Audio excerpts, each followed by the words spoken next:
Assalamualaikum warahmatullahi wabarakatuh. Baik, di video kali ini saya akan menjelaskan materi tentang basic Python. Nah, di sini ada 3 materi yang akan saya bahas pada video kali ini. Yang pertama itu ada Python classes dan object. Yang kedua ada inheritance dan yang ketiga ada scope dan modul. Nah, di sini ada pengertian dari Python classes and object. Nah, Python merupakan object oriented programming language atau bisa disingkat OOP. Hampir semua hal yang ada pada Python merupakan objek yang memiliki properti dan metode. Nah, di sini dijelaskan hampir semua hal yang ada pada Python, berarti sini kita akan banyak membahas mengenai objek yang ada pada Python. Kemudian ada kelas. Kelas merupakan sebuah objek kontraktor atau blueprint untuk membuat sebuah objek. Nah, di sini kelas objek. Nah, kemudian untuk strukturnya sendiri ada di sini. Struktur kelas itu ada Python terdapat kelas. Di sini ada kelas name. Nah, untuk properti metode di sini ada objeknya. Nah, di sini ada contohnya. Di sini kita membuat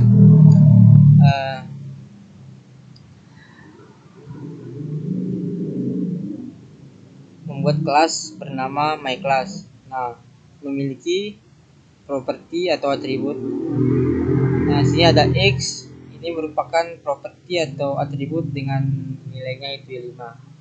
Kita print myClass.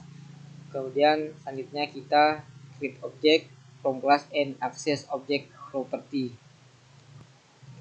Di sini ada di program ini adalah membuat objek dari kelas myClass. Nah, di sini membuat objek dari kelas myClass. Di sini ada kelas myClass dan ini objeknya. Ini ada atribut x dan y. Kemudian selanjutnya kita ke bagian. Nah, di sini ada akses properties per objek. Ini ada print y dan print x dan print y. Ini adalah x dan y, ini adalah untuk mengakses properti x dan y. Nah, sini keluar hello world. Kemudian kita masuk ke bagian init function. Nah, contoh kelas myClass di atas merupakan bentuk sederhana kelas pada Python. Nah, untuk memahami kelas dengan baik, kita perlu mengenal init function pada kelas. Init function merupakan built-in function yang otomatis terkait ketika membuat sebuah kelas. Init function akan selalu dijalankan ketika kelas diinisiasi. Nah, init function dapat digunakan untuk melakukan yang pertama itu assign value ke properties pada objek. Terus selanjutnya adalah melakukan operasi yang dibutuhkan ketika objek akan dibuat. Nah, di sini ada contohnya kelas per person, sini ada def. Nah, di sini ada init. Nah, init ini atau konstruktor dipanggil otomatis saat objek dibuat. Nah, di sini ada. Kemudian subname atau name menyimpan nilai ke properti objek. Nah, sini akan menyimpan nilai ke properti objek. Kemudian ada person 1. Ini adalah person dalamnya ada dalam string ada John 36. Nah, ini adalah membuat objek dengan nilai awal, kemudian menampilkan data objek. Dan selanjutnya kita masuk ke objek method. Sebuah objek dapat berisi metode. Metode pada objek merupakan function yang dimiliki oleh objek. Nah, di sini untuk struktur function pada Python. Nah, di sini ada def. Nah, bisa dilihat. Nah, di sini kita akan menambahkan sebuah metode pada kelas person di atas. Ini ada kelas person def init.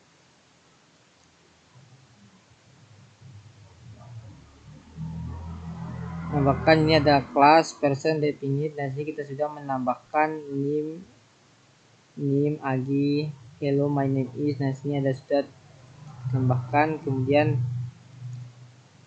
sini ada def init.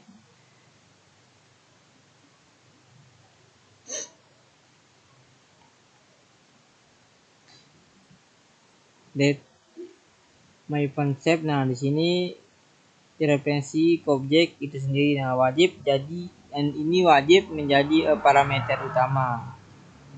Kemudian lainnya itu ada depth hitung. Nah, di sini metode ini digunakan untuk penjumlahan, metode untuk operasi penjumlahan. Kemudian selanjutnya ada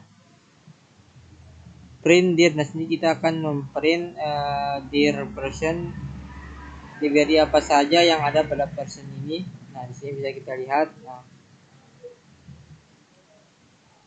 Nah, sini saat kita person 1, otomatis dia akan ke print yang tadi di atas. Hello, my name is John and my age is 36. Nah, di sini ada 36. Nah, di sini kita akan menghitung jumlah 12 dan 67 ini, yaitu 79. Dan kita masuk ke bagian sub parameter. Nah, parameter sub merupakan reference untuk current instance pada kelas itu sendiri dan digunakan untuk mengakses variabel yang dimiliki kelas. Penamaan parameter yang digunakan bisa apapun, bebas. Nah, sini kita bisa menamakan parameter yang digunakan itu bebas apapun. Nah, aturannya parameter tersebut harus menjadi parameter pertama untuk tiap function atau metode pada kelas. Nah, di sini ada kelas person, di sini ada depth init. Nah, ini selalu ada. Nah, di sini ada depth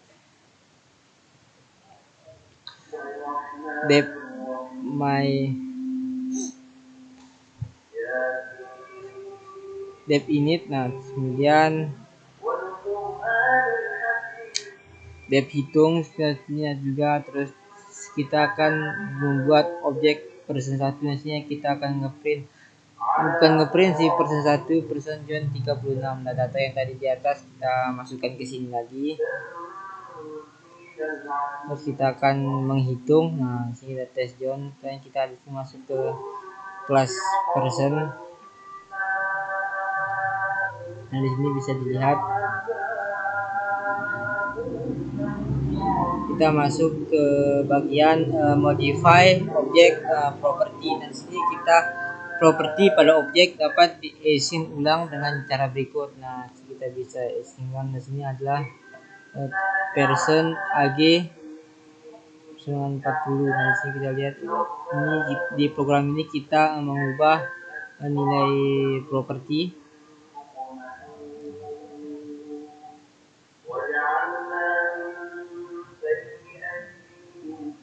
Ini ada tipenya juga. Terus person 1 ya, itu ag 40. Nah, di sini kita mengubah nilai propertinya. Kemudian ada, kemudian kita masuk. Nah, di sini ada tipenya itu string. Nah, ini kan string, dalam string. Properti pada objek bisa juga di delete menggunakan del. Nah, di sini ada kita print library yang ada pada person 1 ini, dan ada the person 1 ag. Nah, kita ada. Nah, di sini sudah kita mengubah propertinya yang awalnya 36 menjadi 40. Ini ada del person my funds. Nah, del ini digunakan untuk menghitung jumlah elemen, lakunya menghitung. Itu fungsinya dari del. Kemudian kita masuk ke delete object. Nah, di sini kita masuk ke bagian mendelete-nya. Di sini kita del person. Nah, selalu ada del ini selalu hadir apabila kita selalu menghitung jumlah elemen. Nah, di sini bisa dilihat. Kemudian di sini ada juga paste statement. Nah, sebuah kelas tidak dapat di set empty tanpa properti satu metode yang didefinisikan. Namun jika memang dibutuhkan membuat sebuah empty object, maka dapat digunakan pass. Nah,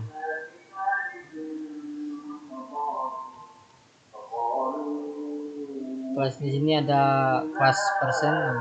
Terus di sini ada kelas person pass. Nah, sini ada membuat kelas kosong tanpa error. Nah, kita ngeprint library yang ada person 1 dir di sini. Terus kita selanjutnya ke bagian di sini kita ke inheritance, Python inheritance atau pewarisan sifat. Nah, inheritance ini atau pewarisan merupakan sifat sebuah kelas di mana ini memungkinkan kita untuk mendefinisikan sebuah kelas yang mewarisi semua metode dan properti dari kelas lainnya. Parent class merupakan kelas yang akan mewariskan metode dan properti disebut base class. Nah, ada child class juga. Nah, di sini kita akan membuat parent class. Nah, di sini ini kita bisa membuat parent class. Nah, parent class merupakan kelas yang akan mewariskan metode dan properti. Nah, di sini kita akan nah, di sini ada udah ke print X, person, Budi dan Darmawan. Ya, sebelumnya tadi di sini ke print Budi Darmawan. Kemudian selanjutnya kita masuk ke bagian membuat child kelasnya. Di sini ada kelas student. Kita membuat kelas yang namanya student. Kemudian untuk objeknya itu kita ada Budi dan kita print Budi Darmawan. Sehingga kita ngeprint library-nya. Terus kita ini adalah menambahkan init function pada child class. Ketika kita menambahkan init function, child class tidak akan mewarisi init function dari parent class. Nah, di sini bisa ketika menambahkan init dan ini kita menambahkan init, maka child class tidak akan mewarisi init function dan parent class. Nah, di sini bisa dilihat. Nah, di sini dijelaskan lagi untuk mengatasi hal ini kita perlu memanggil init parent class dari dalam init child class agar init parent class tetap diwariskan ke child class meskipun kita menambahkan init dari child. Dan namanya student di sini. Ini ada init sub, bisa dilihat.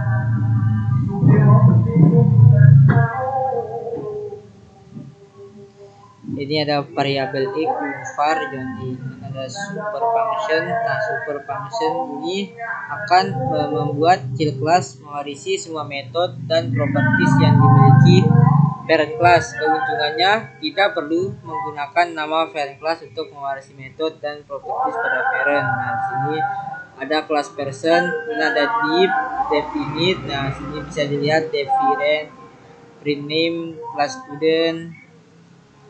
Terus kita print ke bawah student, variabel student. Nah, X student ini Budi Darmawan.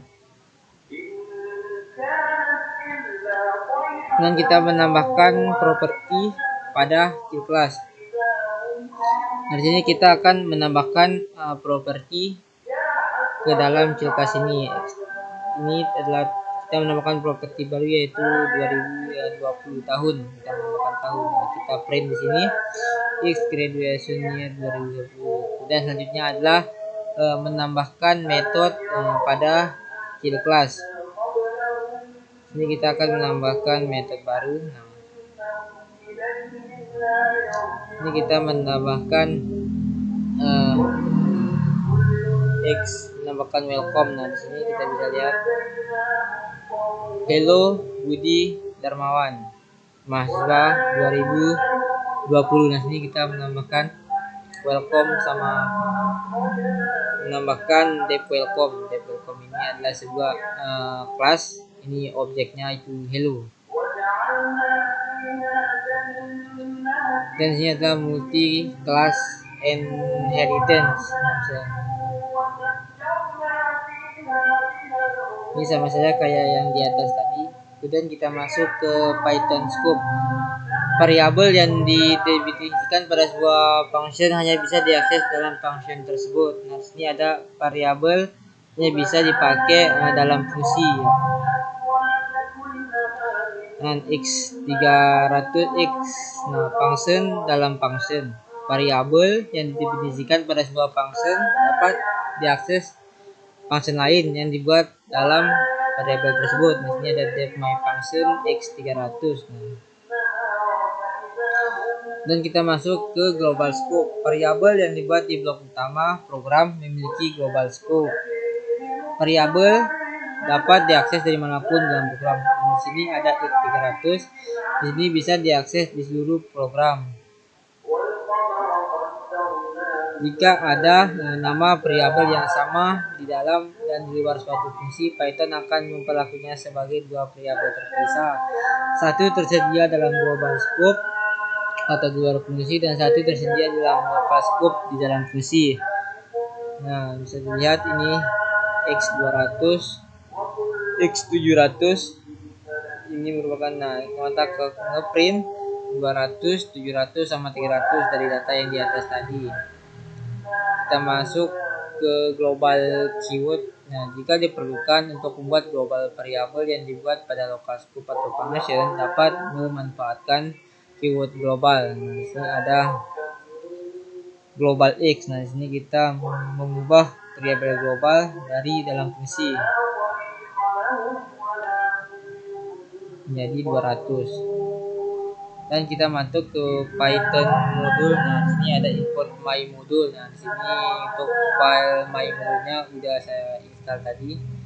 Dan kita from my modul import greeting minus print dia.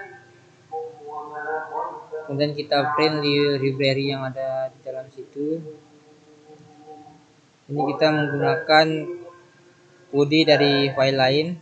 Kemudian ada file modul import OS.